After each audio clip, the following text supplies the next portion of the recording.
19 August 1945 दुसऱ्या महायुद्धाचा शेवट जवळ आला होता, पण जग अजूनही धक्क्यातच होतं. काही दिवसापूर्वीच जपानने शरणागती पत्करली होती.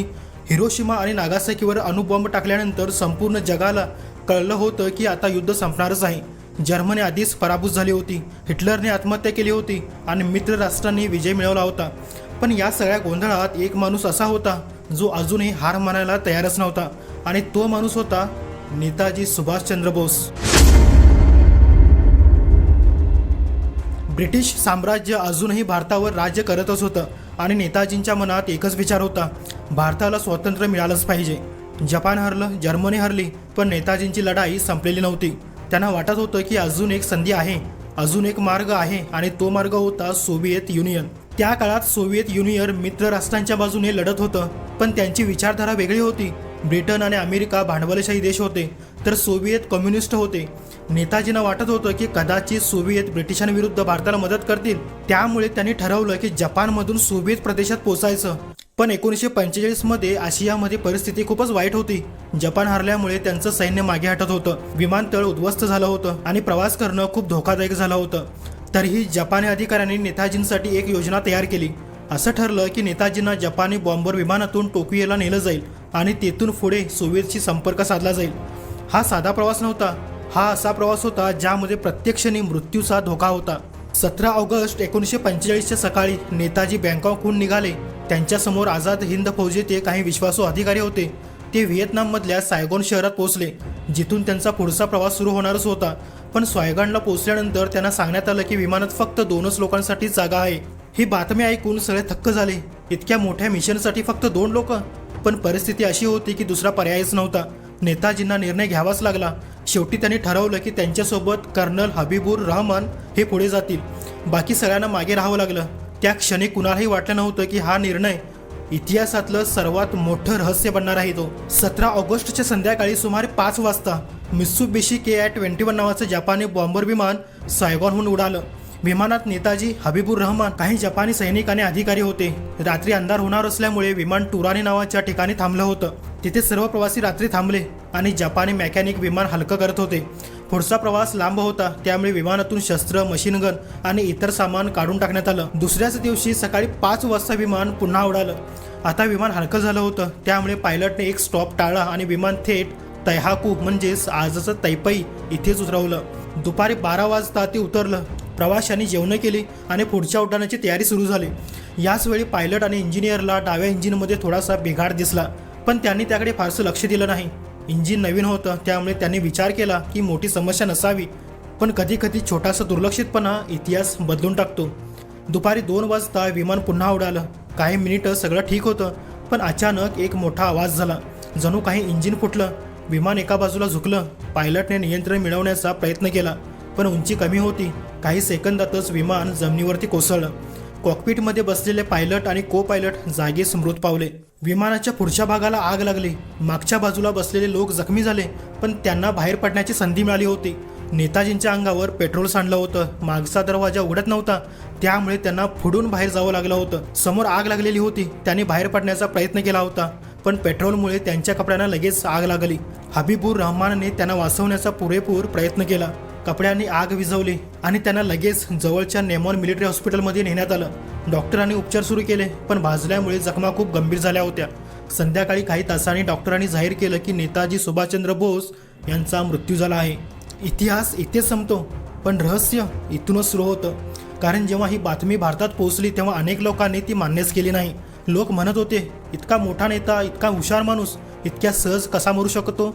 काही लोक म्हणत होते की मृतदेहाचा फोटो नाही, मृत्यूचं प्रमाणपत्र नाही, मग आपण कसं मानायचं. काही म्हणत होते की हा अपघात बनावटी आहे. काही म्हणत होते की नेताजी रशियात गेले, तर काही म्हणत होते की ते भारतात परत आले पण वेश बदलून राहिले. आणि काही लोक तर असं म्हणत होते की नेताजी अजून जिवंत आहेत. आणि इथूनच सुरू झाली इतिहासातील सर्वात मोठी मिस्ट्री. नेताजींच्या मृत्यूची बातमी जपानमधून बाहेर पडली तेव्हा सुरुवातीला फार कमी लोकांना त्यावर विश्वास बसला. त्या काळात युद्ध नुकतंच संपलं होतं. सगळीकडे अफवा पसरत होत्या आणि कोणती बातमी खरी कोणती खोटी हे ओळखणं अगदीच कठीण होतं. पण जेव्हा टोकियो रेडिओवरून घोषणा करण्यात आली की सुभाषचंद्र बोस यांचा अपघाती मृत्यू झाला आहे, तेव्हा भारतात एकदम खळबळ उडाली. लोक स्तब्ध झाले होते. काही लोक रडू लागले, काही लोकांना धक्का बसला, पण मोठ्या प्रमाणात लोकांनी ही बातमी मान्यच केली नाही. कारण ज्यांनी नेताजींना जवळून पाहिलं होतं त्यांना माहिती होतं की हा माणूस साधासुद्धा नव्हता. तो अनेक वेळा ब्रिटिशांच्या नजरेतून गायब झाला होता, वेश बदलून देशाबाहेर गेला होता आणि तिथून पुन्हा जपानपर्यंत पोहोचला. असा माणूस अचानक एका विमानात अपघातात मरेल हे अनेकांना अशक्यच वाटत होतं. सर्वात मोठी शंका निर्माण झाली ती पुराव्यामुळे. जपानी अधिकाऱ्यांनी सांगितलं की अपघात झाला, नेताजी जखमी झाले, त्यांना हॉस्पिटलमध्ये नेलं आणि काही तासांनी त्यांचा मृत्यू झाला. पण या सगळ्यांचा ठोस पुरावा फार कमी होता. मृतदेहाचा स्पष्ट फोटो नव्हता, मृत्यूचं प्रमाणपत्र लगेच समोर आलं नव्हतं आणि जे लोक साक्षीदार होते ते सगळे जपानी किंवा युद्धात हरलेले सैनिक होते. त्यामुळे भारतात अनेक लोक असं म्हणू लागले की सत्य लपवलं जात आहे आणि काही लोकांनी तर असं म्हटलं की ब्रिटिश सरकारला नेताजी जिवंत राहणं तर हे धोकादायकच होतं, म्हणूनच त्यांच्या मृत्यूची खोटी बातमी पसरवली गेली. या गोष्टींना कोणताही ठोस पुरावा नव्हताच, पण शंका इतकी वाढली होती की लोक कोणती शक्यता मानायला तयार होते. महात्मा गांधीजींना सुद्धा सुरुवातीला या बातमीवर पूर्ण विश्वास बसलाच नव्हता. त्यांनी सार्वजनिकपणे सांगितलं होतं की त्यांना वाटतच नाही की नेताजी इतक्या सहज गेले असतील. पण नंतर हबीबुर रहमान यांनी अपघाताची पूर्ण माहिती दिल्यानंतर गांधीजींनी मृत्यू मान्य केला. पण तरीही देशभरातील लोकांच्या मनात संशय संपलाच नव्हता. नेताजींचे तर काही समर्थक शेवटपर्यंत म्हणत राहिले की हा अपघात बनावटी आहे. त्यांचं म्हणणं असं होतं की नेताजीने आधी अनेक वेळा ब्रिटिशांना फसवलं होतं, त्यामुळे हेही एक प्लॅन असू शकतोच. काही जणांनी असं सांगितलं की नेताजी रशियात गेले आणि सोव्हिएत सरकारने त्याला कैद करून ठेवलं. काही जण म्हणाले की ते भारतात परत आले, पण त्यांनी आपली ओळख लपवली आणि साधू म्हणून राहिले. पुढच्या काही वर्षात अफवा आणखीनच वाढल्या. देशात वेगवेगळ्या ठिकाणी लोकांनी दावा केला की त्यांनी नेताजींना पाहिलं आहे. कुणी म्हणाले की ते हिमालयात दिसले, कुणी म्हणाले की ते बंगालमध्ये साधू बनून राहतात, तर कुणी म्हणाले की ते परदेशात आहेत. या सगळ्या गोष्टींमुळे सरकारवरती दबाव येऊ लागला. लोक विचारत होते, जर मृत्यू झाला असेल तर पूर्ण पुरावा दाखवा, जर अपघात झाला असेल तर सगळे रिपोर्ट का लपवले जात आहेत. या प्रश्नांची उत्तर देण्यासाठी वेगवेगळ्या काळात चौकशी समित्या बसवण्यात आल्या. काही समित्यांनी सांगितलं की मृत्यू खरा होता, तर काही लोकांनी त्या रिपोर्टवरच शंका घेतली. प्रत्येक नवीन चौकशीनंतर रहस्य कमी होण्याऐवजी आणखीनच वाढत गेलं. सगळ्यात मोठं रहस्य होतं ते म्हणजे नेताजींच्या अस्थींचं. जपानमधील रेंकोजी मंदिरात आजही काही अस्थी ठेवलेल्या आहेत आणि सांगितलं जातं की त्या नेताजींच्याच आहेत. पण अनेक लोकांनी या गोष्टींवरती विश्वास ठेवला नाही. त्यांचं म्हणणं होतं की DNA तपासणी का केली जात नाही, सत्य लपवलं जात आहे का, सरकारकडे काही गुप्त कागदपत्रे आहेत का. या प्रश्नांची उत्तरं अनेक वर्षे मिळालीच नाहीत. त्यामुळे नेताजींच्या मृत्यूचं रहस्य अजूनच गडद होत गेलं.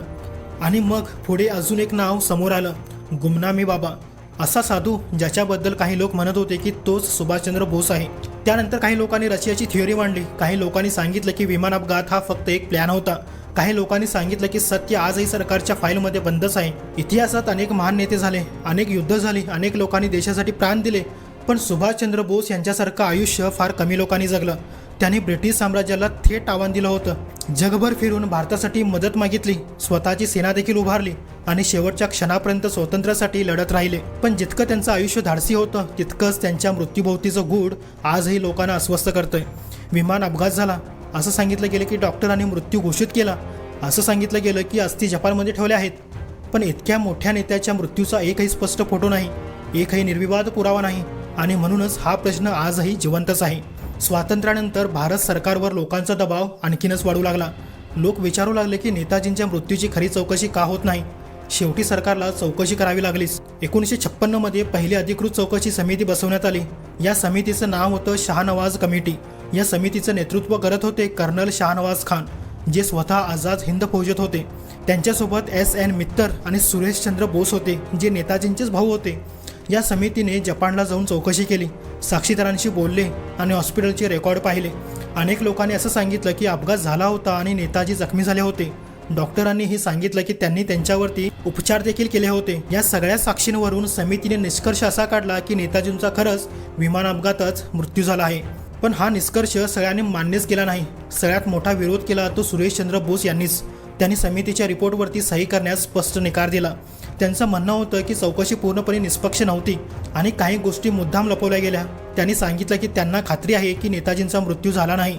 त्यामुळे पुन्हा एकदा देशभरात चर्चा सुरू झाली. लोक पुन्हा म्हणू लागले की जर स्वतःच्याच भावाचा विश्वास नाही तर मग सत्य काय आहे.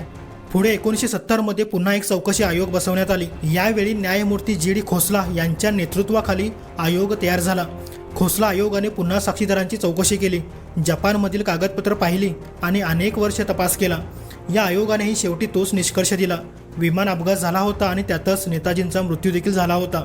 पण तरीही लोकांचं समाधान झालंच नव्हतं, कारण प्रत्येक वेळी तोच प्रश्न पुढे येत होता, जर मृत्यू झाला तर निर्विवाद पुरावा का नाही. त्यामुळे इतिहासकारांमध्ये ही मतभेद राहिलेच.